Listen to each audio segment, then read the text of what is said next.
Ai, gente, eu estou sem fôlego para começar a presidir, porque, embora a gente tenha visto um filme de ficção, é muito diferente do que a gente vê na ficção. Por exemplo, quando é um filme do Tarantino, que ele vai lá e mata o Hitler na ficção, e que todo mundo sabe que está assistindo um filme de ficção.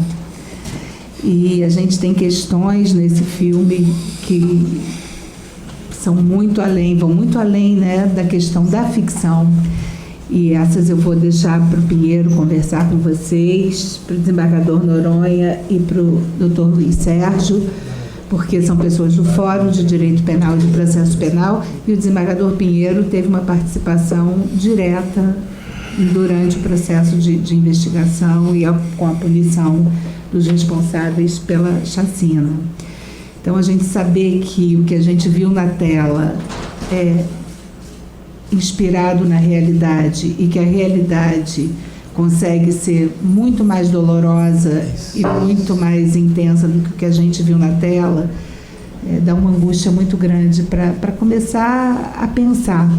Mas eu queria trazer algumas coisas que me fizeram pensar bastante, e eu tenho pensado nisso com muita frequência, pela nossa atividade, pelo desejo de justiça e pelo que se espera de retribuição quando um dano... Doutor Sérgio, quando um dano dessa natureza é causado, que é a questão da vingança, que eu acho que o filme trata disso muito bem, e é muito importante a gente falar sobre isso nesse ambiente da justiça sistêmica, da justiça que existe para substituir o ódio, da justiça que existe para substituir a vingança, da justiça que nós sabemos que jamais conseguirá reparar a dor, ainda que a indenização patrimonial seja inteira, ainda que haja uma retribuição. E tem uma fala no filme que me impressionou muito, e que agora, recentemente, assistindo o documentário do Palace 2, essa questão veio à tona, que é a morte como alternativa à justiça. Quem passa por um dano dessa natureza, quem sofre uma violência dessa natureza, não consegue se conformar com a possibilidade do causador desse dano morrer sem ser responsabilizado pelo dano.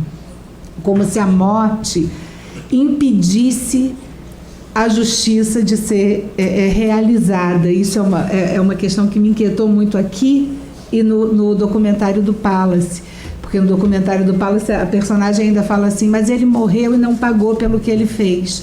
E é mais ou menos a sensação da personagem aqui, quando diz que 10, não foram 20 ou 10? 21. Os que morreram sem ser responsabilizados ou sem serem punidos pelo dano e pela violência que causaram. Essa é a questão muito forte. E a outra questão é o desejo de vingança. E nós que trabalhamos com o direito e com a justiça, nós temos sempre um discurso muito forte, e é uma crença mesmo de quem escolhe trabalhar nessa área, de que a vingança não é justiça. Que a justiça, o sistema de justiça existe para nos fazer menos ruins do que nós somos. Porque o olho por olho, dente por dente, era uma prática que acontecia quando não tinha um sistema de justiça. Então, como nós não somos bárbaros, nós não vamos praticar o mal com a intensidade que o mal é praticado. Então, nós conseguimos alternativas e que, de alguma forma, servem para diminuir a dor causada pelo mal. E no cinema, é muito comum, isso aconteceu esse fim de semana vendo Bacurau, a gente urrar na hora que a vingança acontece, porque na hora, isso é humano, esse sentimento de achar que está retribuindo, a hora que ela dá uma injeção letal naquele policial, está todo mundo desejando a morte daquele policial, e uma morte muito dolorosa pelo mal que ele causou, embora isso não repare o dano causado e, pior, nos iguale ao que o ser humano tem de pior e de mais violento. E essa reflexão a gente só consegue fazer passada essa sensação. E vamos discutir, então, essa questão da vingança, do justiçamento e da justiça, e vou passar para o Pinheiro conduzir o debate, lembrando uma frase do Shakespeare, que ele diz que o oposto da justiça, o oposto da injustiça não é a justiça, mas é o amor. Porque toda justiça que não é praticada por amor não é justiça, mas é vingança. Então, identificar até onde a gente suporta viver numa sociedade em que é possível ser vitimado por uma violência dessa natureza, que é a violência do Estado, que talvez seja uma das violências mais perversas que a gente possa sentir, e que tipo de reação e que tipo de resposta vem quando o próprio sistema não consegue responder a essa violência. Então, são essas questões, e parabéns, Milton, fiquei muito, muito feliz de ver você transformar essa dor em arte, porque quando a gente não consegue lidar com a dor e com a intensidade da realidade, a gente faz arte, a gente escreve, a gente faz cinema, porque ali tudo é possível e é onde a gente transcende. Então, tem sido muito necessário a produção da obra literária, do cinema, do teatro, como afirmação dessa nossa humanidade. Então, eu penso que essas questões são as questões que eu de alguma forma, queria ver discutidas aqui e ouvir os demais participantes da mesa. Vamos lá, Pinheiro. Boa tarde a todos. Acho que até um exercício de muita força e muita fé, a gente conseguir assistir um filme, mesmo que ficção, mas tendo por base a chacina de Vigário Geral. É claro que esta mesa aqui de debates é uma mesa um pouco diferente das comuns da Emerge, da Escola da Magistratura, em que se discute temas eminentemente jurídicos. É claro que a chacina se transformou num processo, o julgamento pelo júri, enfim, então tem a sua repercussão jurídica, mas não há dúvida que o que se pode falar aqui, a análise, a própria Andréa Pachá, nossa magistrada, e que abriu espaço no fórum dela para a gente poder debater, discutir isso, nosso fórum. Ela falou da questão da vingança e como é que se trabalha isso, aqueles que suportaram uma situação. Mas eu pedi ao Milton, que é o nosso cineasta, que vai fazer uma abordagem inicial, ele como aquele que projetou a partir de um roteiro, que teve a participação de José Louzeiro, grande roteirista, de casos muito similares que envolvem a realidade humana, caso Araceli. Eu vejo aqui uma plateia muito nova, né, Andréia?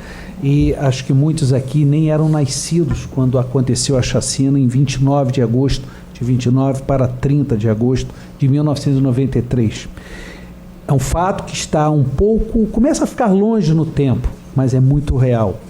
E então eu gostaria, inicialmente, de fazer algumas colocações para um melhor entendimento, só sobre a parte do que seria real, sem entrar muito na argumentação jurídica. Na verdade, vocês viram ali um quiosque, né? Todo o filme tem um coreto, né? Entrada e saída toda hora naquele coreto onde sobreviventes, familiares, as vítimas de Vigário Geral, ali se reuniam, né, numa comemoração. Começa por aí até a discussão. Uma comemoração, a vida, a saudade, enfim. Então eu queria dizer que esse coreto, esse quiosque, é numa praça, ele é real. Ele existe na Praça Catolé do Rocha, que é no bairro de Vigário Geral. Porém, o bairro de Vigário Geral é um bairro urbano, um bairro com indústrias, um bairro com várias casas, arborizado, um bairro comum, residencial em sua maioria. E Vigário Geral, onde ocorreu a chacina, não é no bairro de Vigário Geral. é no Parque Proletário de Vigário Geral, que é ligado ao bairro de Vigário Geral por uma pequena passarela, por onde teriam, na verdade, é um dos locais, claro, se sabe, os chacinadores, na maioria policiais, militares, eu vou fazer referência sobre isso, utilizaram para chegar ao Parque Proletário, uma comunidade carente, que ainda é carente, mas que na época estava carente de tudo, principalmente do poder público, do Estado. Um local propício para uma chacina dessa, pela falta de Estado. E exatamente os chacinadores eram agentes do Estado, ainda que não estivesse exercendo as funções de militares naquele momento. Mas ali estavam como bandidos, enfim. E por que eu estou dizendo isso? Porque há um autor acadêmico chamado Zuenir Ventura, que escreveu um livro que logo após a chacina, ele ficou em Vigário Geral, né, Vera? Ele passou quase que um ano convivendo, tentando entender. E eu acho que é o talento do artista, do homem que vê as coisas que nós não conseguimos perceber, e ele chamou o livro de Cidade Partida. Na época eu era promotor de justiça, eu, Maurício Assayag, hoje meu colega desembargador, nosso colega Marcos Schutt, e que ficamos responsáveis por atuar como promotores na chacina, éramos do 2º Tribunal do Júri, e fomos várias vezes ao local, até para diligência, para conversar com os familiares, com os sobreviventes, e vimos exatamente a divisão social naquela época. Uma passarela dividia a cidade partida. E os fatos tiveram origem, por quê? Porque havia um grupo de policiais militares e policiais civis e ex-policiais, hoje se fala em milícia, naquela época não se falava nisso, e que viviam de extorsão, principalmente a traficantes. E a chacina de Vigário Geral ocorreu indiretamente em razão dessas extorsões. Na véspera, no dia 28 de agosto, um sábado, 4 policiais foram fuzilados na Praça Catolé do Rocha, onde tem esse coreto, que é na parte, vamos dizer assim, nobre do bairro de Vigário Geral. E foram mortos por quê? Porque estavam atuando em defesa da sociedade? Não. Porque foram ali para extorquir traficantes. Só que houve uma rixa e os traficantes, protegidos agora por outros policiais, ou melhor, marginais, que por acaso eram das forças militares, mataram os 4 policiais, principalmente o sargento que os comandava, e que era o chefe de uma quadrilha de vários policiais, informantes ao cacoete de polícia, X9, policiais civis, enfim. O que hoje é mais ou menos a milícia, só que tinha uma outra característica, e que resolveram vingar a morte dos seus companheiros. E no dia do enterro do sargento, que foi fuzilado e morto lá na Praça Catolé do Rocha, ali naquele enterro, eles resolveram decidir que naquela noite eles iam vingar os seus amigos, indo ao Parque Proletário para matar todos os traficantes. Matar todos os traficantes. E, evidentemente, estavam alguns bêbados, com entorpecentes, enfim, sem qualquer controle. Um dos policiais que não participou do evento, ele chegou a dizer, faltou, veja que ponto, um oficial para comandar, porque se houvesse um oficial, ainda que marginal, talvez não permitisse. Estavam sem comando, mesmo na marginalidade. E aí ninguém tinha controle. E ali ingressaram, principalmente por essa passarela que ainda existe, que liga o bairro ao Parque Proletário, onde morou Vera, onde morou Iracilda. E ali chegando, essa é que é a dura realidade. Os traficantes, principalmente Flávio Negão, que foi entrevistado por Zuenir Ventura, que deveriam, pelo menos nesse momento, serem defensores da comunidade, eles fugiram e deixaram a comunidade à mercê. Um grupo de militares, eram 33 e conseguiu-se chegar a esse número, não empiricamente, mas por uma questão de prova, de contagem, 33 pessoas, que na verdade haviam mais 3 que ficaram do lado ainda onde há um posto de gasolina, como se fosse uma cobertura aos carros que foram utilizados, enfim. Esses homens ingressaram e começaram a procurar os traficantes na comunidade. E não encontraram, porque todos fugiram, porque sabiam que não iam ter condições de reagir àqueles homens, que eram militares, em sua maioria, fortemente armados. E vejam, e aí acontece, entre outras coisas, uma tragédia por reação honesta de pessoas. Iracilda, que hoje preside desde o início, com coragem, a Associação dos Familiares das Vítimas de Vigário Geral, perdeu o marido dela, assassinado no bar. E Vera, que perdeu 8 familiares, a família chamada família de evangélicos, na chamada Casa da Paz, que está presente, e temos outros familiares aqui. O que aconteceu? Como não encontraram traficantes, começaram a fazer questionamentos. E entraram num bar do seu Joacir, em frente à casa onde morava a família da Vera, os pais dela, irmãos, sobrinhos. E não 2, mas a ficção colocou 2 crianças, mas eram 5 crianças. E a Núbia, a mais velha na época, que, claro, na ficção vai ser representada pela Clarissa, isso o Milton vai falar, enfim. E quando ingressaram no bar, determinaram que as pessoas que ali estavam comemorando a vitória do Brasil, classificando-se para a Copa do Mundo de 1994, e eu me lembro bem desse dia porque eu estava na Feira do Livro, na Bienal, e agora a semana começamos, a cada 2 anos, eu estava com a minha mulher aqui presente, nós estávamos na Bienal. O Brasil havia ganho naquele domingo e de noite as pessoas estavam comemorando.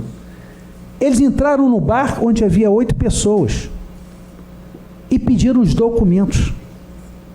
Vejam, é como marginais, que por acaso são policiais, estavam em busca de traficantes, não para prender, mas para matar, para reagir, uma vingança à morte dos seus companheiros na véspera, e pediram os documentos. E verificaram carteira de trabalho, pessoas como o marido da Iracilda, que estava jogando cartas ali, falando sobre futebol, até que o dono do bar, seu Joacir, foi questionar a um deles, e isso Milton até retratou na ficção, quem lembrar os diálogos, perguntando: vocês têm que procurar, é vagabundo, porque nós somos trabalhadores, o suficiente para aqueles homens, um maluco doido, que já faleceu, foi condenado, é um dos condenados, e faleceu depois assassinado, mas pelo menos o júri pôde condená-lo, né, Iracilda? Jogou uma granada que explodiu, e ali já matou alguns. E outros entraram e saíram matando os demais. Só 2 homens sobreviveram. O filme procura fazer a ficção mostrando isso. O Birajara é real, ainda está morando em Vigário. E o Jadir, que era o eletricista, que sobreviveu. E ele fala em juízo exatamente o que está no filme, que ele se fingiu de morto e o amigo dele, sangrando morto, caindo sangue por cima dele, enquanto aqueles homens confirmavam as mortes. 8 mortes dentro de um bar. Exatamente a 3 metros à frente, a casa da família da Vera, onde moravam os evangélicos, depois se tornou Casa da Paz, hoje ao lado do centro Afroreg, lá, quem conhece, Centro Vali Salomão, até o nome, uma bela homenagem. E por que eles entraram nessa casa? Porque aquela casa tem uma história, né, Vera, que há anos antes morou uma pessoa que tinha relação um pouco com o tráfico. E toda vez que os policiais entravam em missão oficial, iam lá perturbar, porque sempre achavam que iam encontrar de novo aquele traficante. Vejam que tragédia. E ali ingressam procurando traficantes. E por que que a família da Vera foi assassinada, chacinada? Porque um marginal, identificado como miúdo, mas no processo isso é confirmado, por ser tão alto e forte, o capuz caiu. E aí alguém deu a ordem. Na verdade, Noronha, Cirlei Alves Teixeira, que é o único que está preso até hoje. É o único que está preso, condenado por vigário-geral. E este homem resolve dar ordem. Deixou cair o capuz, tem que matar todo mundo. E 8 pessoas foram mortas. Os pais dela, irmãos, sobrinha. E 5 crianças sobreviveram. E até 1995, nós promotores, o Coronel Brum, que cuidávamos da investigação, imaginávamos que aquelas 5 crianças que foram aparecer na casa do lado e que a vizinha viu as crianças pularem por uma laje, elas tinham tido a iniciativa de fugir. Não sabíamos o que agora se procurou ser a ficção, mas que está dentro da realidade. 2 anos depois, o sobrinho de Vera, o Derek, no comando da Polícia Militar, sendo ouvido pelo Coronel Brum, por outros coronéis, por mim, pelos meus colegas promotores, indagado para melhor esclarecer como é que eles tinham sobrevivido, e nós tínhamos só a ideia que eles tinham pulado, conseguido fugir. E um deles, esse garoto, fala: não, um dos mascarados ficou na nossa frente e não deixou os outros atirarem. Aí, vocês imaginam como é que é? Não, um deles ficou na frente e não deixou e brigou com os outros. Você imagina, você está apurando uma tragédia dessa e, peraí, alguém interveio, alguém impediu a morte? Como é que é isso? E ele falou, foi assim. O garoto contou essa história. E que ele não deixou e foi ficando na frente. E aí, através de diligências, o Coronel Brum e outros investigadores, junto com nós promotores, levantamos e descobrimos que esse chacinador, que já estava preso desde 1993, desde setembro, José Fernandes Neto, lembra-se, Noronha? José Fernandes Neto, ele tinha uma espécie, espiritualmente, uma mãe de santo. E nós fomos e descobrimos isso. E fomos descobrir, quer dizer, os investigadores, que havia uma situação dentro da espiritualidade dele que ele tinha que proteger crianças. Quer dizer, um marginal, por acaso policial, militar, que extorquia bandidos, matava pessoas e, no entanto, fez isso. E aí se confirmou toda uma história. 2 anos após, isso só fomos descobrir em julho de 1995, quase 2 anos após a chacina. E a partir daí, bom, muita coisa aconteceu. Dos 33 que foram acusados, como diz o filme, procurou resumir, 10 morreram, não chegaram a ser julgados, porque morreram, ou fugiram e foram assassinados, ou, enfim, tiveram 2 por doença, não foram julgados. 20 foram absolvidos, uma prova muito precária, até porque estavam encapuçados e tudo. Aí vai surgir uma testemunha, o chamado Ivan Custódio, que faleceu esse ano, que foi a principal testemunha do caso, que foi fundamental e trouxe muitas informações, depois fitas surgiram, enfim. E se conseguiu, dentro de uma precariedade de provas, que 6 pessoas fossem condenadas. Pouco, não há dúvida, porque há uma justiça de um lado, mas há uma justiça de outro. Mas houve condenações. Primeira condenação a 449 anos. Luiz Noronha Dantas, que nos honra aqui do Fórum de Penal e Processo Penal, meu colega desembargador, foi juiz do 2º Tribunal do Júri e foi aquele que mais presidiu os julgamentos do caso de vigário-geral, porque além desses 33, depois foram denunciados mais 19. E aí, até concluir, foi ele que concluiu em 2000, como presidente do Tribunal do Júri, todo esse caso. Ele agora está revivendo isso também. Então essa é a história de Vigário Geral. O Milton agora vai falar sobre a ficção, mas que eu queria posicionar vocês. Ou seja, porque esse coreto, é claro que ele vai falar a personagem que seria uma sobrevivente e vai conhecer como enfermeira exatamente aquele que participou da chacina, mas que de alguma maneira, enfim, impediu que crianças fossem mortas. Lá.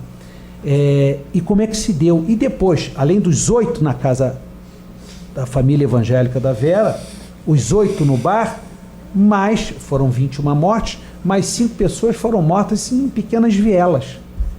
Inclusive, com marmita, estava indo para o trabalho.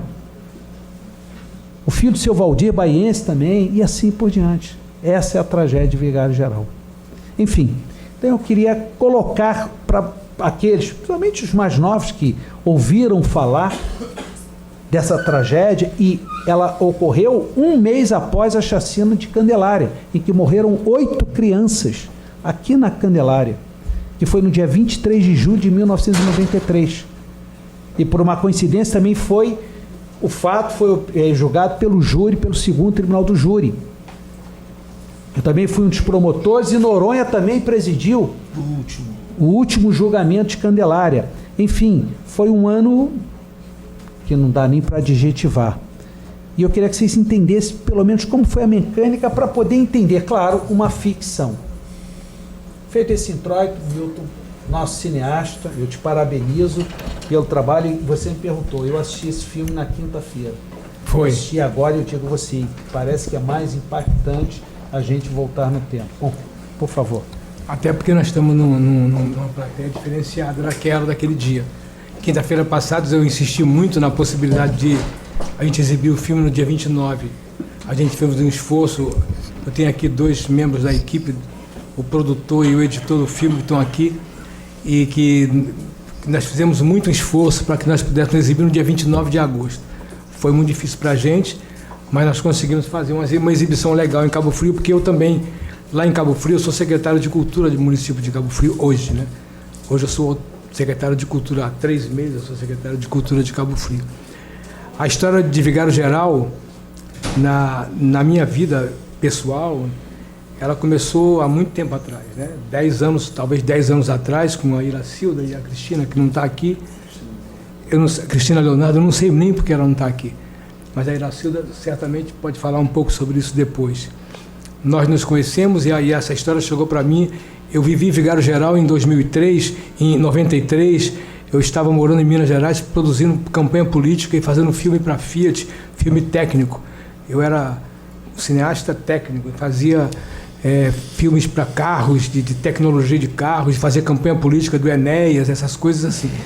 E eu me deparei naquele momento com a televisão, os fatos de Vigário Geral.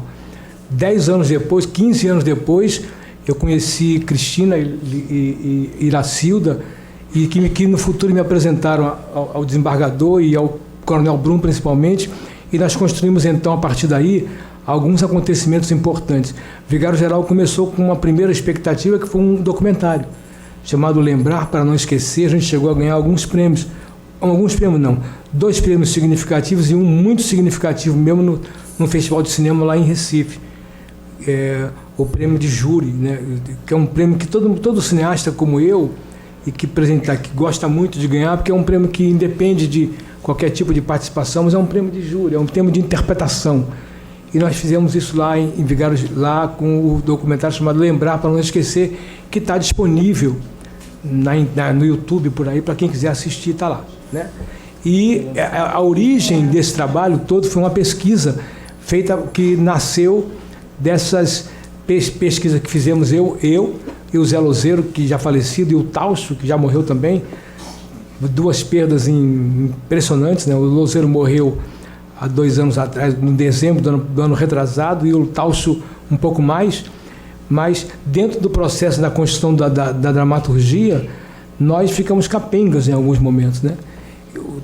O Pinheiro, desembargador, teve a oportunidade de conhecer tanto um quanto o outro, né, dessa realidade, e nós, no primeiro momento disso, saiu um documentário, que foi resultado da nossa pesquisa. Não era a nossa intenção fazer um documentário, mas é que ficou tão rico eu tive a oportunidade de entrar em Vigário Geral com a ajuda da Iracilda e da Cristina e me acomodar com aquela realidade e me acostumar com aquela ideia durante algum determinado tempo. E quando eu fui filmar lá, eu tive contato com a marginalidade de verdade. O Flávio Negão eu não conheci, mas o substituto do Flávio Negão eu conheci e bem, porque ele me botou na moto e me levou lá onde eu tinha que ir para que eu pudesse dizer assim, eu vou filmar ele. Ele falou assim, só se você falar comigo. Eu falei, estou falando com você, como é que faz? O que você quer? Eu quero filmar até às 5 horas da tarde, onde tem luz. Tá legal. Mas passou de 5 horas da tarde, você tem que vazar. Tá legal. Eu convivi com isso, eu fiz isso, eu estive na moto com essas pessoas, eu fui refém desse comando do tráfico. Eu nem sei se eles existem hoje mais, mas na primeira vez que eu fui lá, eu não me lembro a data, mas no primeiro momento que eu fui lá e que eu convivi com essas pessoas, quando eu voltei para filmar, o chefe era outro. Era exatamente o tenente dele, que era o chefe hoje. Eu perguntei para ele, o que aconteceu com fulano? Ele falou, ó, vazou, ele perdeu, agora sou eu. E aquilo que nós combinamos lá está valendo? Ele falou, está valendo, desde que você saia às 5 horas da tarde. Passou de 5 horas, você vai ser nosso adversário, nosso inimigo. Eu falei, tá bom. Eu respeitei isso e fiz isso. Nós passamos aí lá 3 dias em Vigário Geral fazendo exatamente isso. Quando nós fomos construir a ficção, isso tem talvez 5, 6 anos depois, para construir esse trabalho aí, eu tentei muito filmar na Catolé do Rocha, que Pinheiro falou que é a Praça Origem, mas a gente não conseguiu.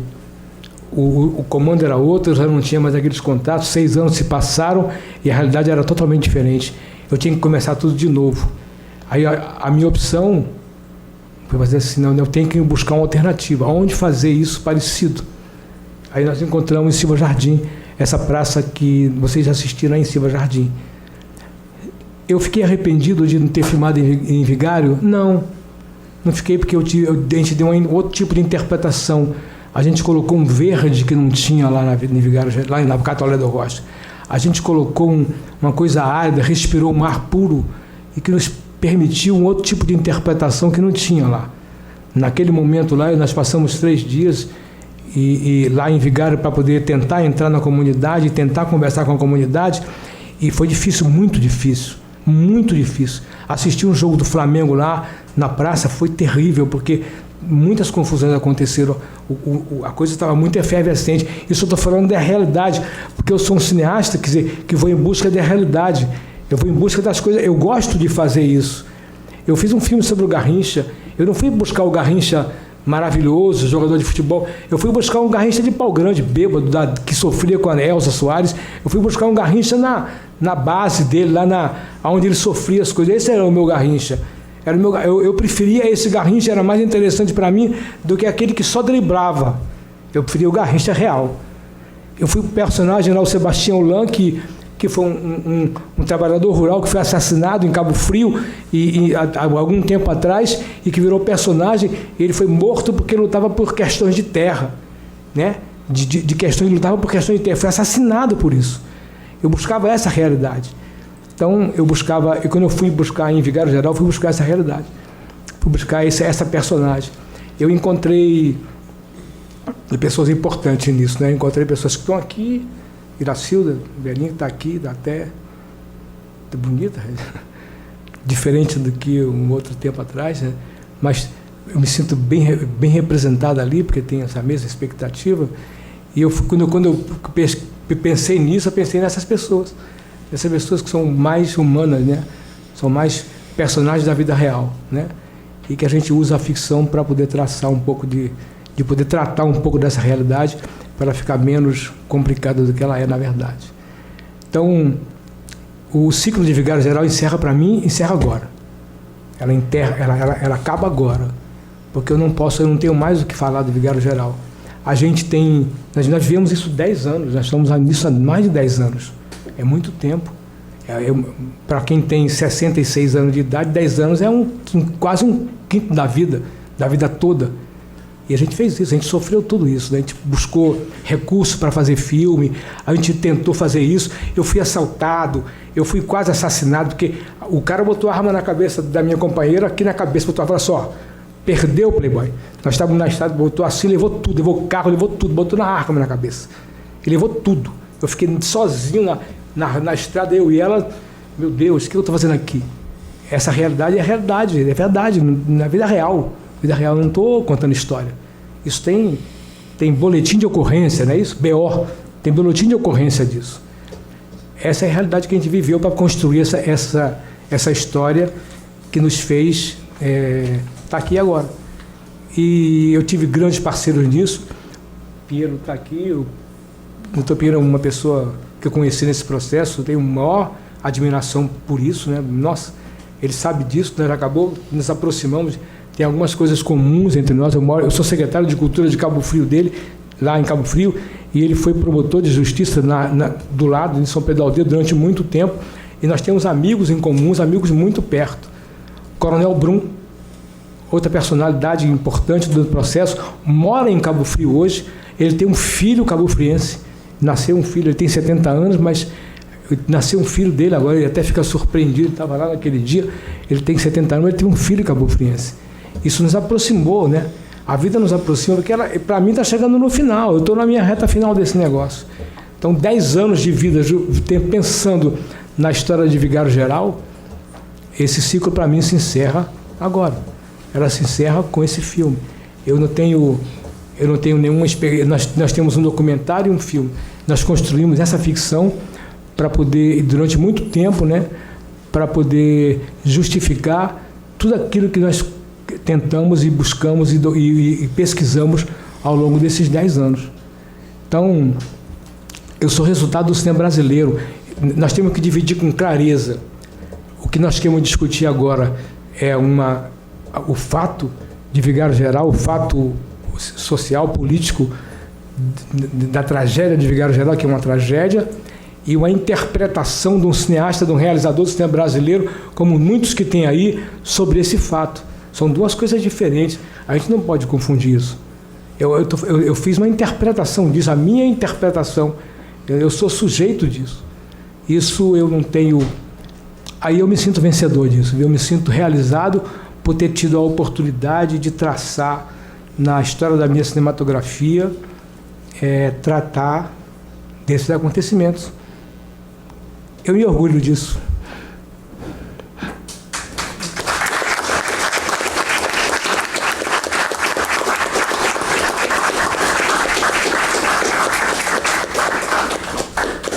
Obrigado.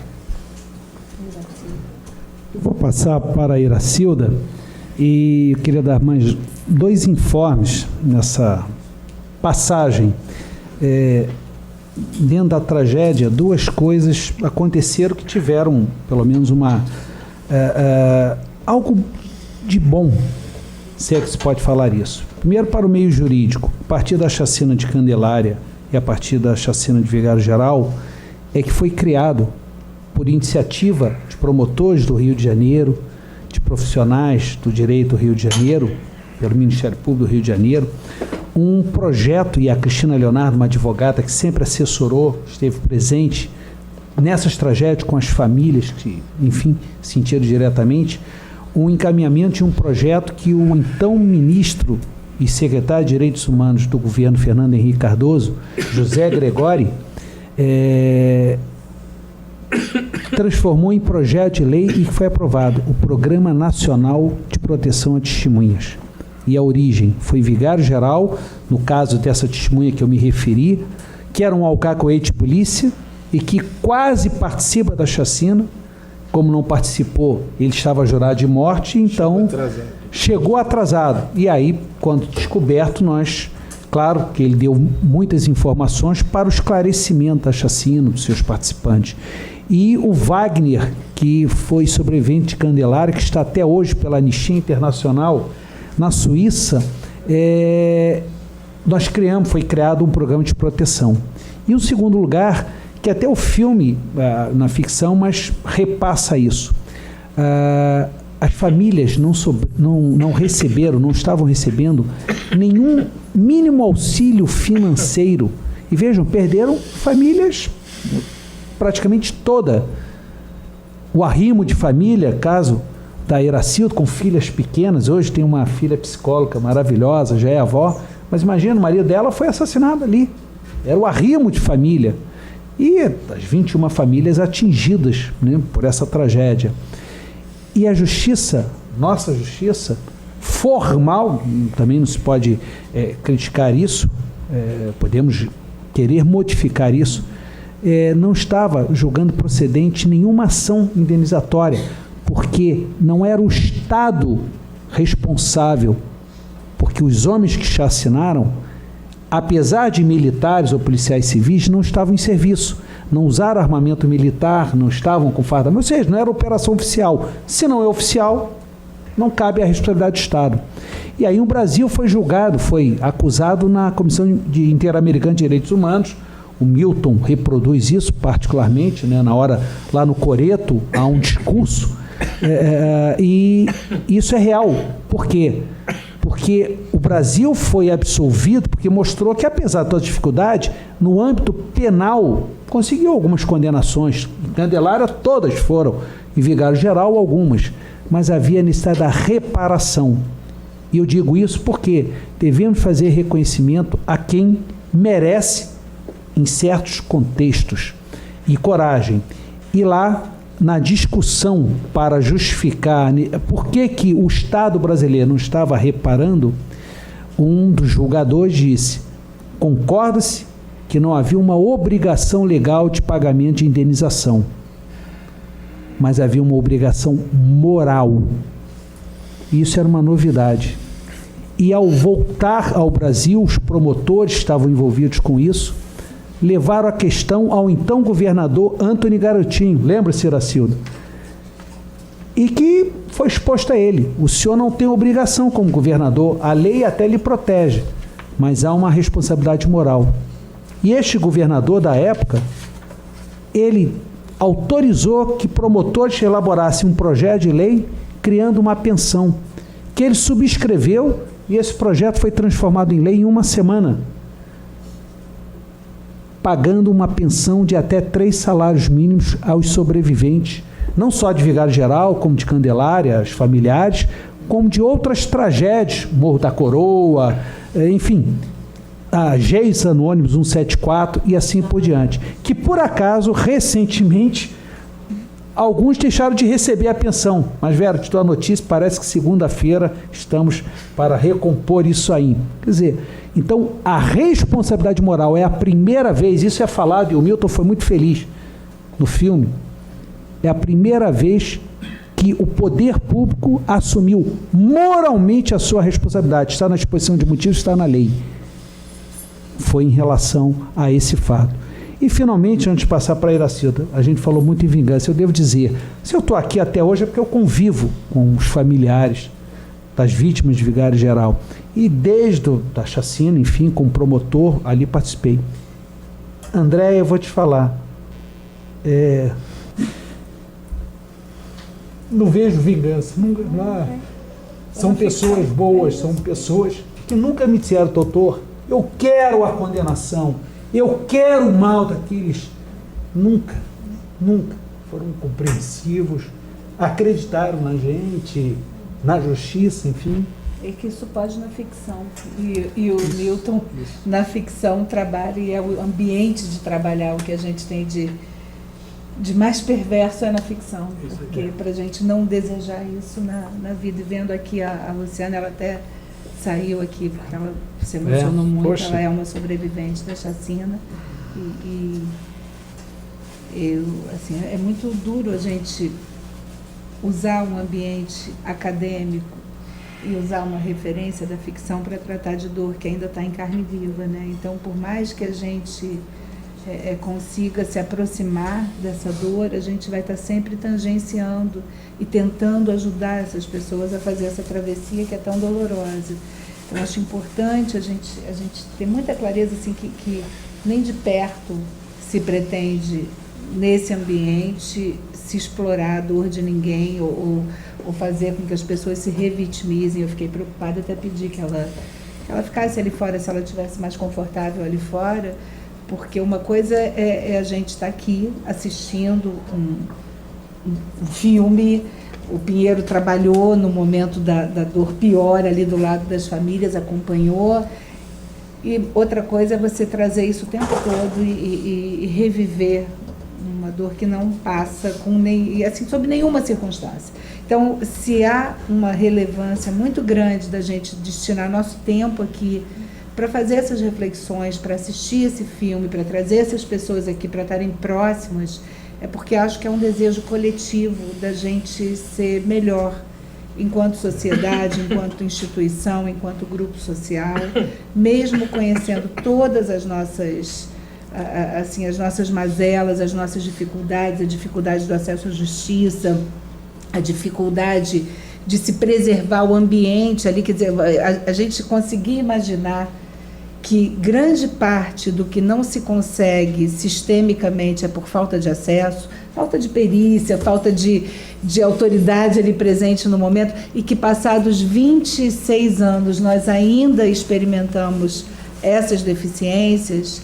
Mas Vigário Geral tem uma coisa que talvez seja importante repetir, é que tanto a imagem de Vigário Geral quanto a memória de Vigário Geral preservada pela luta dessas famílias todas que viveram esse momento de dor, é uma maneira da gente não perder o vínculo com esse passado e de identificar e de desejar muito que essas injustiças não voltem a acontecer.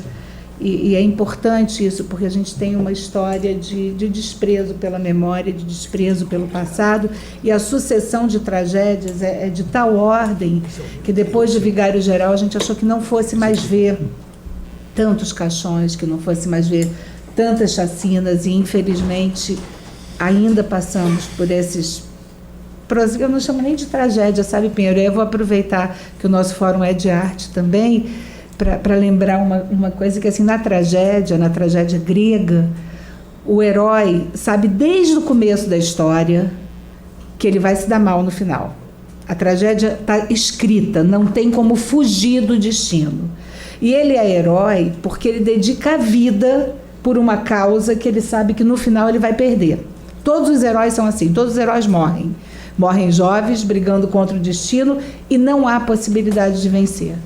Eu acho que o nosso destino é melhor do que esse. Eu acho que o nosso destino é flexível, é muito mais um drama do que uma tragédia, e é um drama muito presente, muito cotidiano. A gente não precisa de herói, a gente precisa de cidadão que enfrente o drama que é viver num país tão desigual, com tanta dificuldade de acesso à justiça e de afirmação da nossa cidadania. Então, todas essas frentes que se abriram com o Programa Nacional de Proteção às Testemunhas, com a Organização dos Estados Americanos interferindo para que o julgamento fosse realizado, são pontuais, mas que dão para a gente a dimensão do que é possível e do que é necessário para que a gente acredite na reversão desse sistema de justiça. Então, desculpa, Lu, eu sei que você sofreu hoje aqui, não foi fácil, não tem sido fácil, mas é muito importante que essa história seja contada para muitas pessoas, para a gente não esquecer e para a gente tentar não repetir, tá bom? Vai lá, Iracilda. Interessante que muitas das vezes a gente passa um filme, né? Eu, desde o momento que o doutor Pinheiro mandou a mensagem que era para eu participar e começamos a nos dialogar, eu me desestabilizei. Mas eu também tinha que ver que dia 29... Eu sempre falo o seguinte, agosto, para mim, perdeu o brilho até 2012. Em 2012, o primeiro neto dele nasceu no dia 22 de agosto. Quando foi em 2013, é o filho do meu filho. Quando foi em 2013, a minha filha teve um filho dia 28 de agosto. E seria dia 29, ela pediu que não. Ela falou, não quero. E o médico falou, tem que ser não, então faz dia 1º de setembro, não, vai ser dia 29, não quero. Aí ela contou para o médico, chorando, ela falou assim, olha, primeiro que eu não vou poder ver a minha mãe vai poder estar comigo. Porque o dia 29 de agosto, meus filhos sabem, é o dia que eu tenho para eu lutar. São 26 anos, esse ano eu não fiz nada. A reportagem me ligou, mas eu pedi, sabe, eu falei, dá um tempo, vamos deixar para o ano que vem, que daqui a pouco está fazendo 30 anos. Então, agosto mudou. Aquele tom cinza, né, mudou, já está azulado. Ontem, para minha surpresa, aparentemente, não sei, minha filha falou assim, mãe, se a senhora for avó novamente, a senhora vai aceitar? Eu falei, não queria não, mas se for... Aí ela virou e falou assim, não sei, mãe, vamos aguardar até a semana que vem. Então, são coisas que estão me fortalecendo. Porque em 2002, eu perdi uma filha, violência doméstica, filho de um juiz federal. Matou minha filha e eu não pude fazer nada. A dor ficou comigo, lá em Campos dos Goytacazes. Foi na época que, logo bem, eu conheci garotinho, a gente tinha um certo contato. Inclusive, na época, eu fiquei tão desorientada que eu não fiz, não deixei fazer autópsia, nada. Eu queria enterrar para acabar o meu sofrimento. Porque minha filha tinha 25 anos e deixou um filho com 9 anos. E eu criei esse filho que está com 27 anos, meu neto. Então, para vocês verem que eu, além de ter perdido meu marido na chacina, eu não pude nem chorar a dor dele, a perda dele, porque eu já estava lutando. Aí perco a minha filha, que não pude fazer nada por ela. São coisas que a vida nos ensina. Porque a vingança, conforme o doutor Pinheiro falou e a doutora falou, nós não... Diz que a vingança a gente come fria, né? O prato fica frio, mas eu não acredito, não. A única coisa que eu acredito é quando Deus nos chamar e nós tivermos que prestar conta, que a gente vai ter que prestar conta de tudo que foi feito aqui. Quem fez, se morreu, já não sei. A gente sabe que alguns morreram, não sei. Mas, assim, hoje eu vou falar, vigário-geral foi um marco, acho que para o mundo inteiro. E depois de vigário-geral, nós tivemos Via Show, que eu trabalhei nesse caso, ajudei, fui para lá. Baixada, quando houve a chacina, em 2005, de Nova Iguaçu e Queimados, a Rede Globo me ligou e falou, Iracilda, tá todo mundo com medo de falar, você teria coragem de ir para lá? Eu falei, vou. Sabe por quê? Porque a dor deles não era diferente da minha. A dor daquele que morre lá no Morro da Coroa, não é diferente da minha. Daquele policial que morre também, não é diferente da minha. Infelizmente, em toda a área tem o lado bom e o lado ruim. Quando houve a chacina, eu entreguei uma carta para uma pessoa no judiciário e essa carta sumiu. Essa carta sumiu. Eu tinha foto com a pessoa. Eu não sei se o doutor Pinheiro lembra quem foi. Não vou falar, é melhor não falar. Ainda mais hoje. Ainda mais hoje, que é complicado. Ele sumiu com a carta. E era uma carta bombástica. Era uma carta que não precisava ter levado esse tempo todo que levou para resolver vigário-geral. Eu vim sentada no ônibus, em cima da carta. E o policial parou meu ônibus, que eu estava vindo aqui para a UAB. Eu falei, ferrou, estou lascada agora, desculpa a expressão, mas eu falei assim, 6 dias da chacina, eu estava assim, pele e osso. Eu estava fazendo as coisas, porque meu sogro era o presidente da Associação de Moradores. E o meu sogro falou assim, você vai. Quem era casada com ele era você, os seus filhos precisam dessa resposta. E eu vim entregar a carta. Entreguei, tiramos foto, o repórter tirou foto, publicou nos jornais, né? Até hoje. Os assassinos, eu tive que, sabe o que eu tive que fazer? Fugir. Eu fui embora, fiquei 11 anos fora, criei meus filhos. Quando os meus filhos começaram a faculdade de engenharia de produção e a minha psicologia, eu já estava morando em Campos. Porque eu fui para Itaperuna, eu fui mudando. Eles me achavam, Coronel Bruno ligava, Coronel, eles estão aqui em Itaperuna. Aí Coronel ligava para lá. Inclusive, da Candelária também foi me procurar em Itaperuna junto com os cavalos corredores. Então, eu passei parte da minha vida escondendo meus filhos. Eu passei parte da minha vida sem ir na formatura dos filhos, que eu tinha medo. Eu falei assim, a pessoa, se eu estou lá e eles vão me matar, mata meus filhos. Matar a mim seria talvez até um descanso na época. Mas os meus filhos eu protegi. E até hoje eu sou mãezona, eu protejo mesmo. E aí daquele que falar dos meus filhos. Então, a gente tem assim, coisas que a gente vê, nós fizemos um documentário, né? Um documentário maravilhoso. E a gente vê que a gente fala o seguinte, lembrar para não esquecer. Vigário geral, enquanto eu estiver de pé e puder falar, me caminhar, eu vou levar. Essa bandeira é minha. Essa bandeira é uma bandeira que eu jamais vou deixar. Em 2017, eu fiz uma matéria para o jornal, para a Globo, de manhã, abriu o Bom Dia Rio, e logo quando eu estava indo embora, meu telefone vibrou, fui ver, era uma mensagem que meu filho tinha postado para mim no Facebook dele.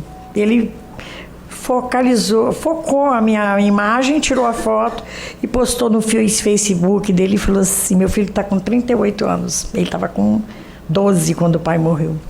Ele falou assim, meu maior privilégio eu aprendi com essa senhora aí.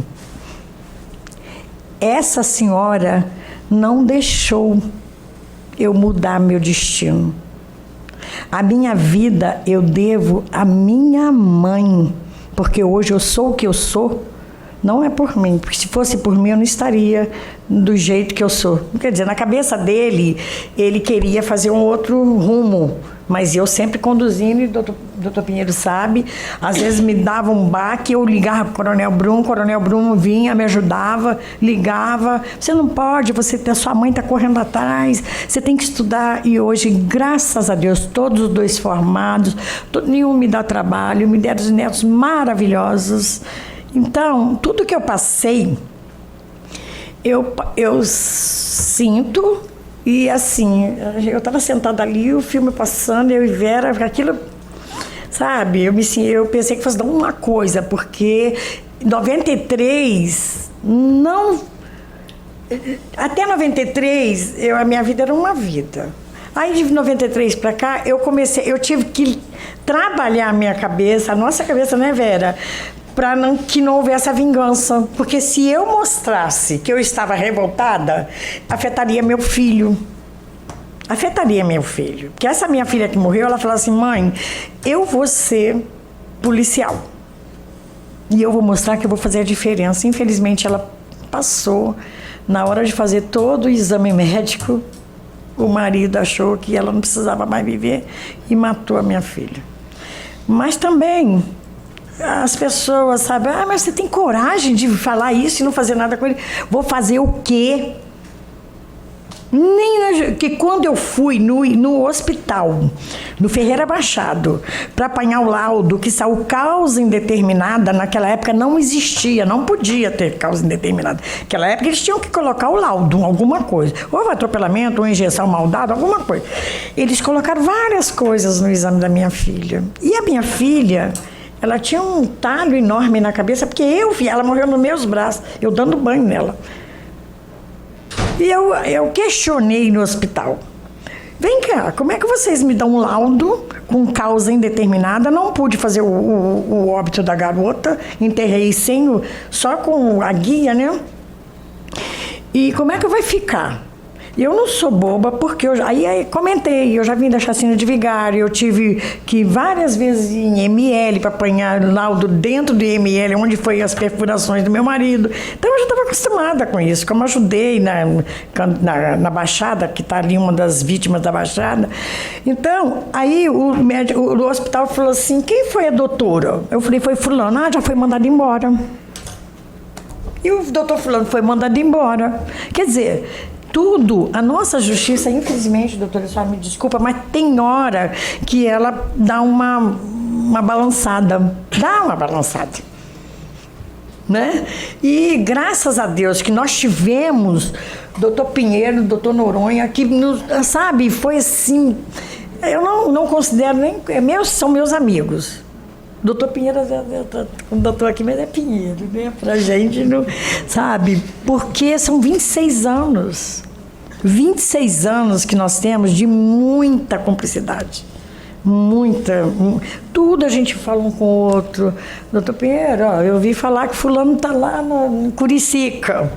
Porque eu sou muito conhecida. Então as pessoas falam, poxa, o Neto hoje é pastor. Só sabia disso? Eu sabia. Então, são coisas que vocês veem que nós já passou tanto tempo, mas as pessoas continuam nos falando, ó, aconteceu isso, fulano morreu, ciclano. Então, vigário-geral foi assim o marco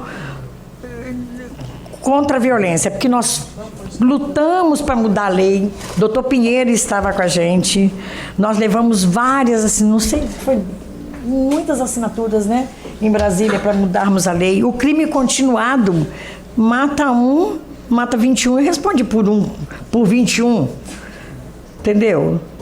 Responde um crime. Não, acho que cada um tem que responder por um crime. Glória Pérez, doutor Pinheiro, nós lutamos muito, né, doutor Pinheiro, naquele Senado ali, Câmara e tudo.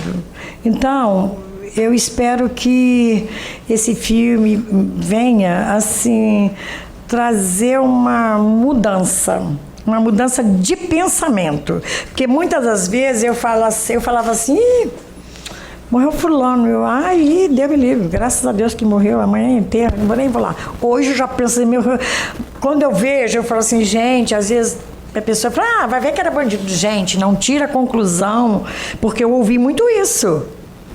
Eu fui no Banco do Brasil, há uns 4 meses depois que meu marido morreu, eu fui no Banco do Brasil em Caxias, e tinha uma senhorinha, bem senhorinha na fila. E surgiu o comentário de vigário, porque toda semana, todo dia aparecia no jornal. Aí a senhora virou e falou assim, olha, aquele dia foi coisa de Deus, porque eu pensei 2 vezes pela minha mãe, que já faleceu. A senhora virou e falou assim, vigário geral, que era tudo bandido, comigo na fila. Eu olhei para ela, segurei no braço dela e falei assim, repete o que a senhora está falando. Tudo bandido. Aí eu peguei a carteira do meu marido, que eu estava recebendo negócio de estado de pagamento dele, falei, meu marido era da Rede Ferroviária Federal, tinha carro de confiança há 10 anos. Ele tinha 20 anos de rede ferroviária. Mas na hora extra ele fazia tráfico. O gerente veio e falou assim, pelo amor de Deus. E o gerente já me conhecia, que eu tinha conta lá há muitos anos. Vamos lá para dentro. E entrei. Então essas coisas nós passamos. Nós escutamos isso. Então a gente precisa ter muito cuidado para tomar algumas atitudes pensáveis quando se vê alguma coisa. Porque muitas das vezes aquela pessoa que perdeu a vida tem um pai, tem uma mãe, tem uma irmã, que chora. E ali vocês viram que o próprio policial estava dando uma de bonzinho. Hoje diz que ele é bonzinho, eu não sei, que eu também não vejo. Que hoje ele é pastor, né, de repente, não sei. Mas eu acredito que nós precisamos lutar e cobrar do governo, de segurança, educação, porque sem educação não tem segurança. Com educação e segurança não tem saúde. Você vê que não está tendo nada disso. Essas três coisas têm que caminhar junto para que a gente tenha um país melhor. Mas a gente não está conseguindo. Porque o policial prende, o juiz determina a prisão e tudo. Mas lá em cima manda soltar. Vigário geral, graças a Deus, ninguém foi para lá. Todo mundo foi condenado aqui, aqui eles ficaram. Entendeu? Mas são coisas que a gente está vendo aí a todo momento. A todo momento. É o policial perdendo a vida, é o cidadão comum perdendo a vida, é tiroteio toda hora, você não tem o direito de ir e vir mais. Não tem, nós não temos o direito de ir e vir. Eu vim cedo, para voltar eu já tenho medo. Ela veio comigo para me acompanhar, porque eu não ando à noite. E olha que são 26 anos que eu perdi o marido. Inclusive, eu olhei bem na plateia aqui para ver se tinha alguém assim que eu pudesse... Mas, graças a Deus, não encontrei ninguém. Pessoas que... Falei, não, eu olhei para ver o que eu ia falar. Porque, muitas das vezes, você está falando para uma plateia que eu conheço, todos eles conheço. Porque são 26 anos. Eu estava com 36 anos, estou com 62. Então, a minha cabeça ainda está funcionando bem, entendeu? Mas eu acho que nós precisamos fazer o que vocês estão fazendo. Vir, assistir, tirar as conclusões para um dia, quando vocês estiverem lá para cobrar, porque eu fui muito de movimento. Levei muita gente para a rua. Mães da Cinelândia, a gente parava ali em frente ao tribunal, né? Eu já fiz até evento aqui na frente do tribunal. Mas não por vingança, não. Era para a gente mostrar para a sociedade que a gente tem nosso direito. Aqui é a nossa casa também. É aqui que a gente tem que cobrar nossos direitos. A pensão de vigário foi cortada. Conversei com o doutor Pinheiro, nós precisamos fazer o quê? Nós temos que fazer uma lei, então vamos lá, fomos. O doutor Pinheiro redigiu a lei, passou a lei. Graças a Deus, eu sempre falo com Vera, a gente tem sorte, sabe por quê? Nós temos o nosso anjo de guarda, nós temos uma pessoa que eu tenho ele aqui, ligo toda hora, a gente se fala. Isso não é de agora, não, é de todo sempre. Lá no passado, inclusive eu vi Eli Valéria, que já partiu também, né?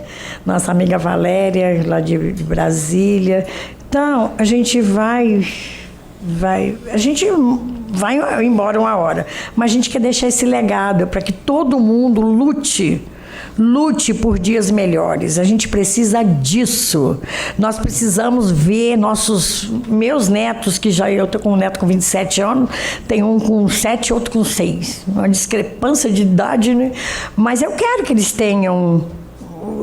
Meu neto saiu do recreio hoje e veio para trabalhar na Tijuca. E eu preocupada com ele vir na Grajaú, Jacarepaguá.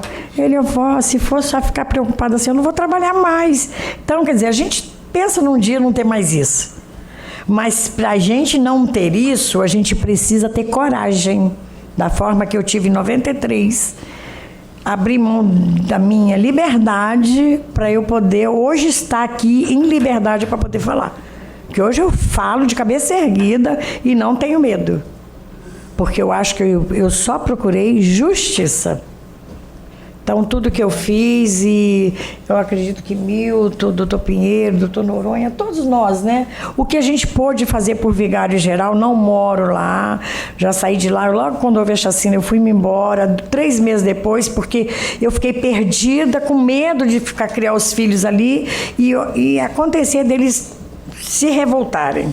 Então, como houve o problema da tal carta, eu aproveitei e falei, não, agora chegou a hora, eu tenho que ir embora mesmo. Mas a gente precisa ter essa determinação de luta.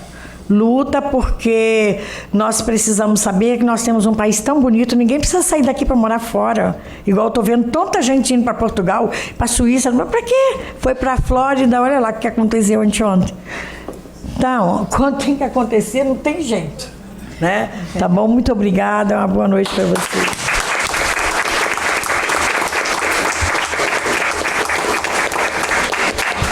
Silda, muito obrigada pela tua generosidade, pela tua coragem.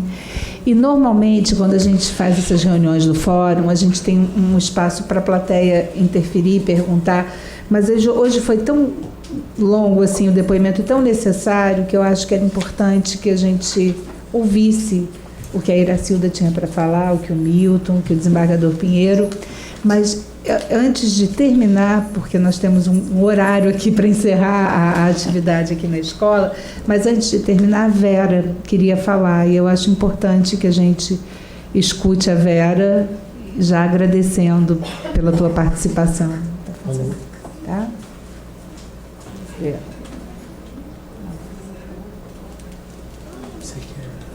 Não está funcionando esse não? Aqui tá, Verinha. Vera.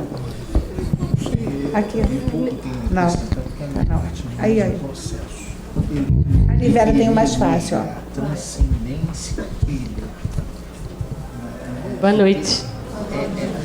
Eu vou ser breve, não vou demorar muito, porque eu não poderia deixar passar essa oportunidade de agradecer o Dr. Pinheiro, né, porque ele está desde o começo com a gente, né, e eu, particularmente, eu me sinto assim até um pouco protegida de saber que tem uma pessoa no escalão aqui da Justiça que está sempre pronta a nos atender, né, nunca se nega a nos atender.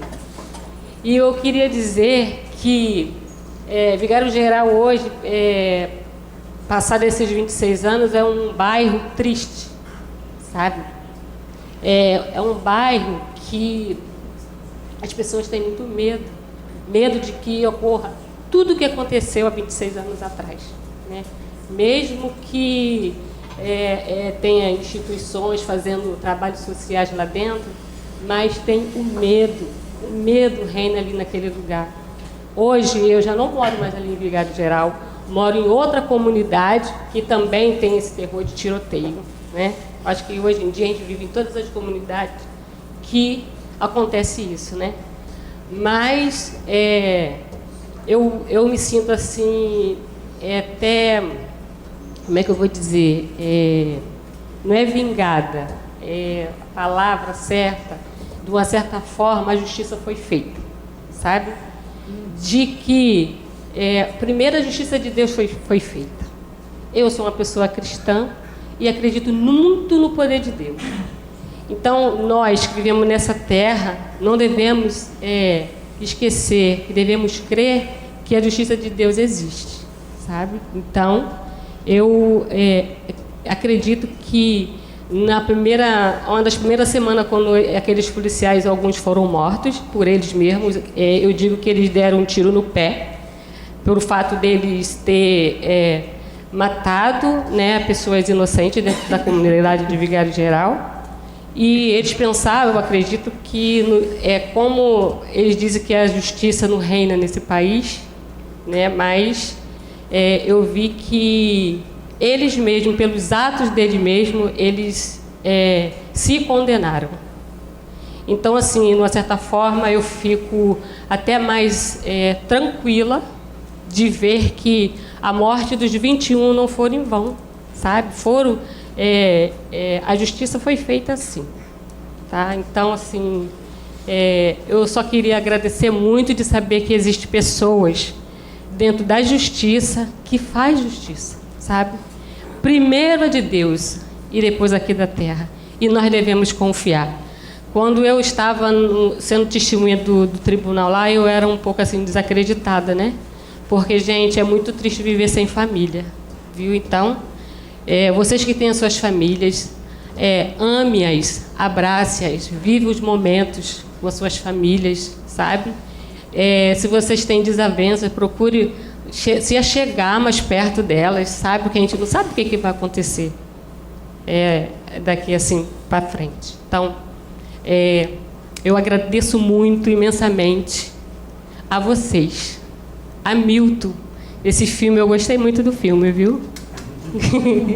Gostei muito mesmo. E 26 anos se passaram e eu acho que vão se passar mais 26, né? Porque o documentário, né, para não esquecer, eu acredito que deve vir mais outras gerações e a chacina de Vigário Geral vai estar aí, tá bom? Eu agradeço muito, agradeço a Deus por eu estar de pé, né, criei os meus sobrinhos, né, hoje eu sou avó também, e agradeço a Deus por ser uma pessoa calma em resolver as coisas, né?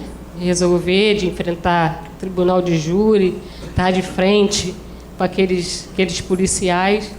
E uns morreram, outros foram, acho que a maioria foi expulso da polícia, tiveram problema com as suas famílias. Então, eu acredito que a justiça foi feita assim, né? Então, não se mata o inocente e fica impune.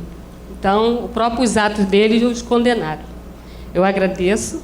Muito obrigado para vocês, tá, pela sua oportunidade.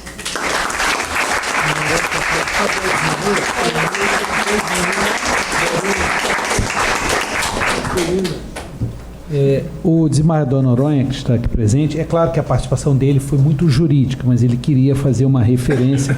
Por favor, 2, 3 minutos. Eu agradeço muito a sua presença, meu amigo. Boa noite a todos.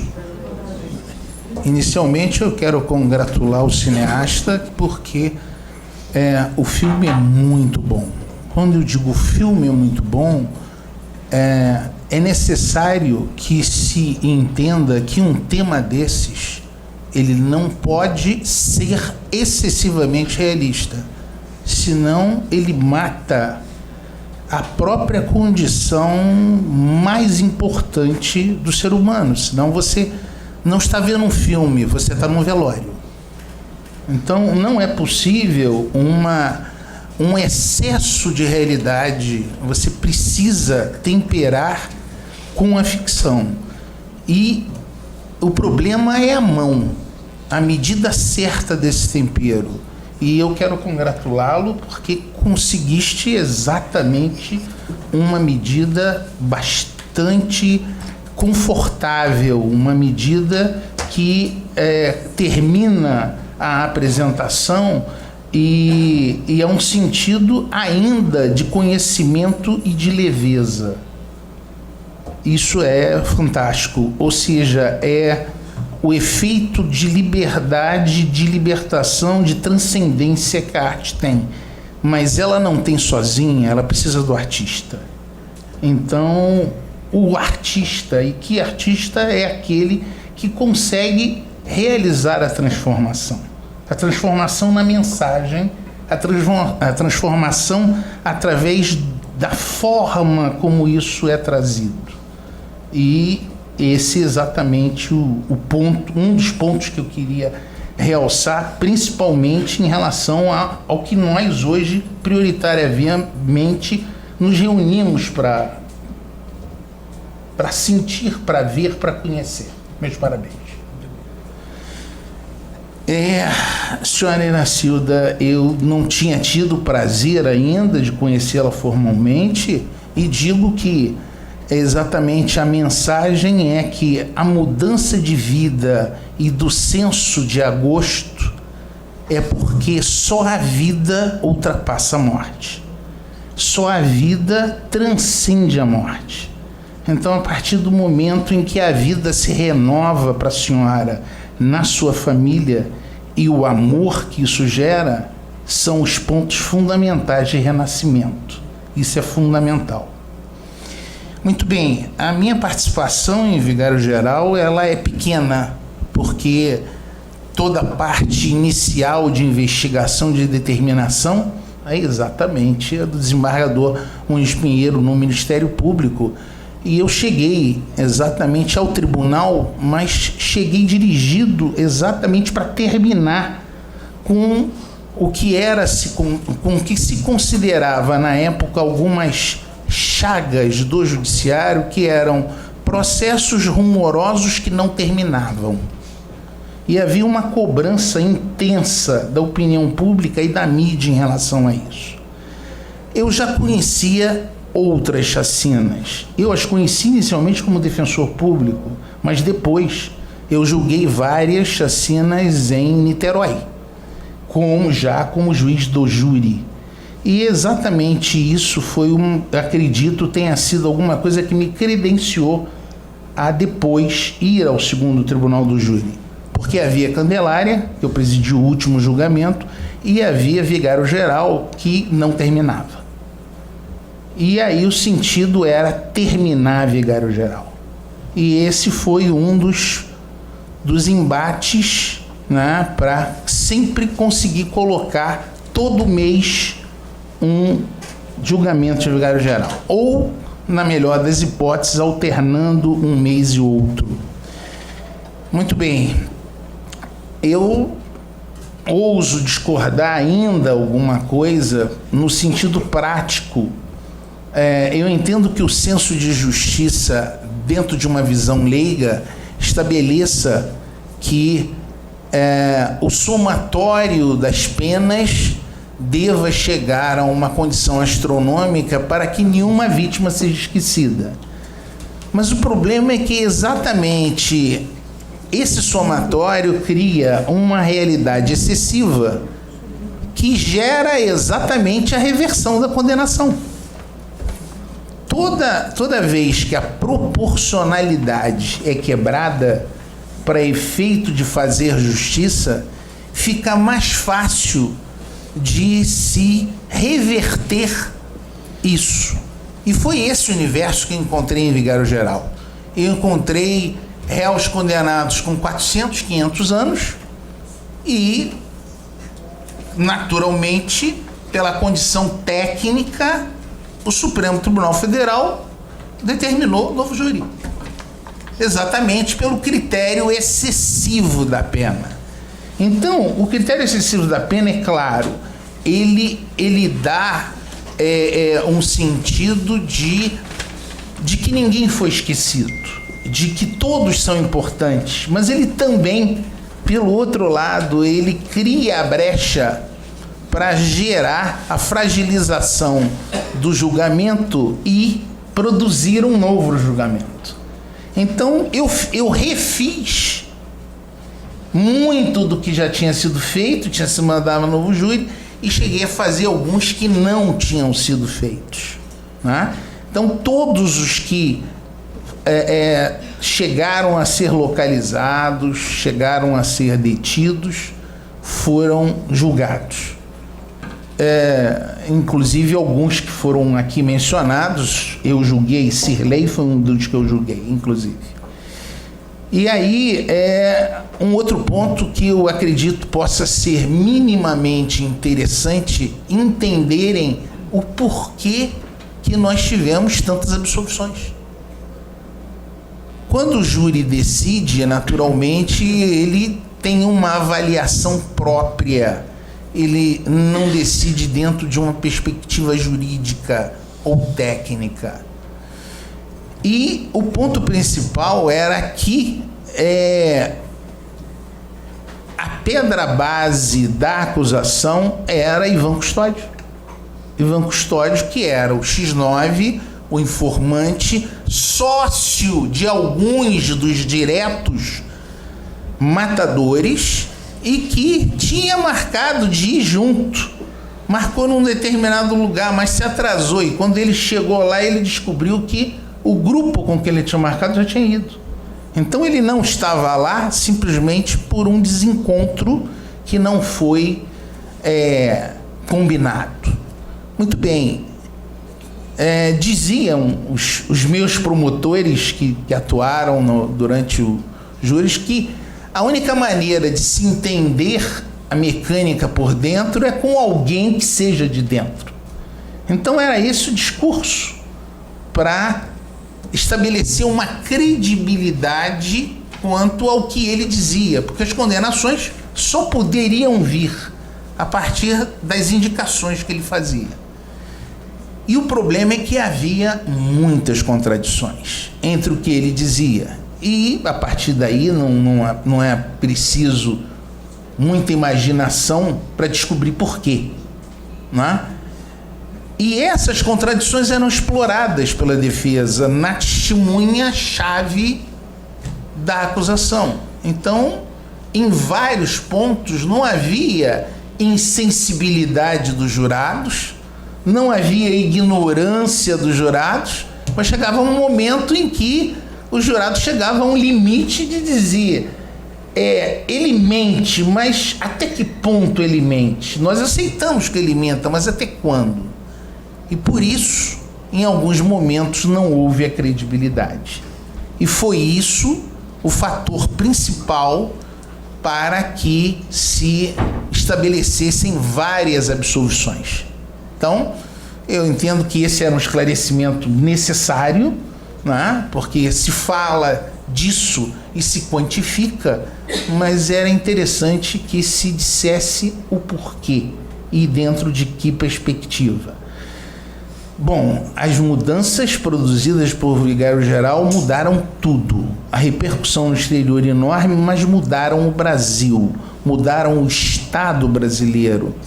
A partir daí, como já foi destacado, nós tivemos uma condição de maior responsabilização direta do Estado e houve mudança de estrutura de organismos e de instituições para poderem enfrentar aquilo do qual havia sido retirado o véu.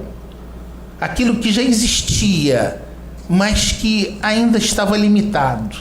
E quando foi exposto, o Estado foi obrigado a se ajustar a isso.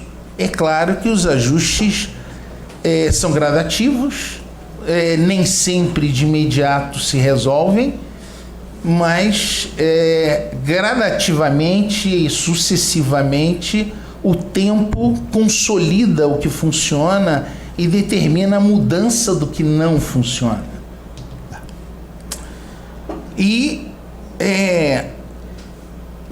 o ponto fundamental, então, eu diria, encerrando e voltando ao início, é que eu penso, como estou trazendo a vocês, que a ficção, ela, nesse ponto, ela dá uma complementaridade positiva àquilo que ainda machuca, aquilo que ainda, como foi dito, gera a sensação do em carne viva. E eu diria, para a ficção funcionar, que bom que não pôde ser filmado na Praça Catolé do Rocha. Que bom! Nada é por acaso. Precisava que a realidade tivesse a sua referência de ficção. E, inclusive, aonde foi filmado. John Huston, um magnífico cineasta, em 69, filmando Carta ao Kremlin, ele foi para a Finlândia para gravar o equivalente a Moscou, porque ainda era pesado demais a condição da realidade e a ficção precisava dessa leveza. Então eu diria aqui, o acaso ou a vida conspirou a favor para gerar esta condição. E ao final, uma lembrança em relação à própria condição do John Ford no final de O Homem que Matou Facínora, sobre o sentido de apuração de uma verdade. E essa apuração de verdade é necessária porque ela, de alguma maneira, ela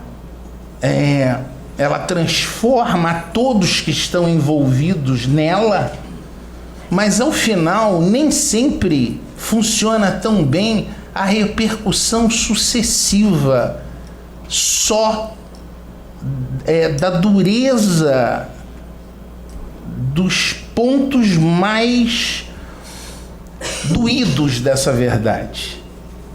E aí, em algum momento, o próprio personagem, um personagem inclusive claramente subalterno, depois de receber uma entrevista do que realmente aconteceu e sabendo então de alguma coisa, ele disse que em vários momentos você tem a realidade e tem a ficção, mas quando a ficção em algum momento ela se mostra mais adequada, ele não usa essas palavras, é óbvio, mais adequada, mais ajustada à própria condição de se perpetuá-la, é necessário que essa ficção tempere a realidade. E é por isso que hoje nós estamos aqui e por isso que hoje fomos brindados com a sensibilidade, né, e a força desse filme, pelo qual eu mais uma vez congratulo o senhor.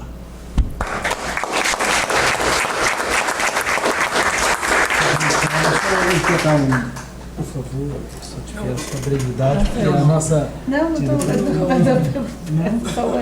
quero nem falar. Eu já não quero mais falar, não. Estou satisfeito aqui.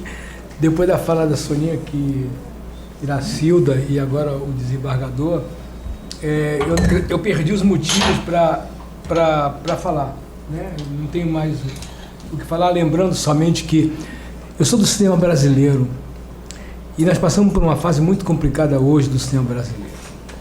Filmes como esse certamente vão ser mais difíceis de ser produzidos se nós não tomarmos cuidado, se nós não tivermos muito cuidado com o que a gente vai fazer daqui para frente. Senão a gente vai perder a possibilidade de tratar desses assuntos. Já nos foi dado na mídia, e a gente já sabe isso, já nos foi dado a expectativa de que isso pode acontecer. Não pode isso, não pode aquilo. Eu já vi isso antes na minha vida. Eu tenho 66 anos de idade, fui universitário em 1972, eu estudava na Universidade Federal Fluminense e eu vi isso acontecer com muita clareza na minha vida. Se nós não tomarmos cuidado, nós vamos perder a possibilidade de ter interpretações como essa sobre a Vigário Geral. Existem várias milhares de possibilidades, mas o cinema brasileiro tem essa capacidade, essa possibilidade de poder interpretar fatos como esse da história do Brasil, e com essa simplicidade toda. Nós não podemos perder isso. O cinema brasileiro precisa, o audiovisual brasileiro precisa de todos nós interpretarmos que estamos correndo um risco muito grande de perdermos essa possibilidade. Muito obrigado, muito obrigado.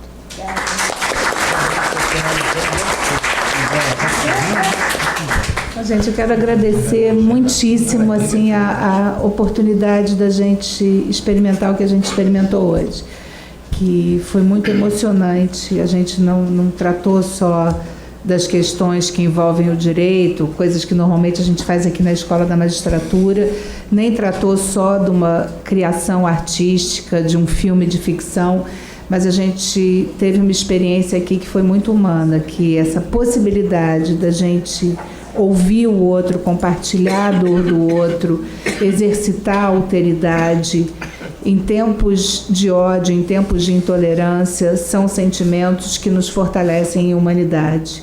Tanto a arte quanto a justiça são saberes dessa mesma raiz. E é a raiz que garante a nossa vida e a nossa experiência com a liberdade que a gente precisa para afirmar cada dia mais a nossa humanidade. Então, que bom que a gente conseguiu fazer isso aqui na escola, viu, Pinheiro? Espero que a gente possa repetir.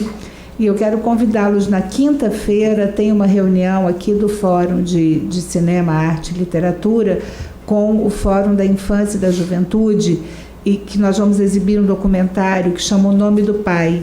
É um documentário que foi dirigido pela Sônia Rodrigues, que é filha do Nelson Rodrigues, e é um documentário que trata da quantidade enorme de pessoas sem o nome do pai no registro de nascimento.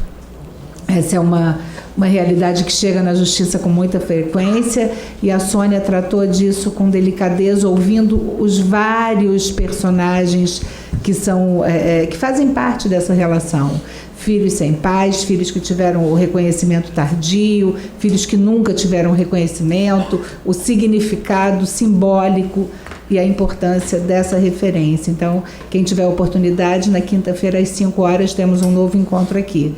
E Milton, desembargador Noronha, doutor Sérgio Pinheiro, Iracilda, Vera não, Sônia. Não, Vera, você chamou de Sônia. Sônia.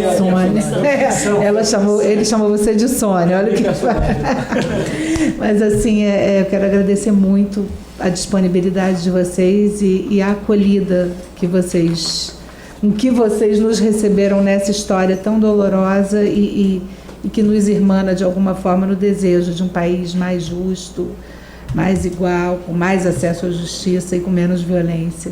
Obrigada, Pinheiro, pela oportunidade de fazer esse evento junto com você, e vamos torcer para que tenhamos muitos outros, tá? Vocês estão certos.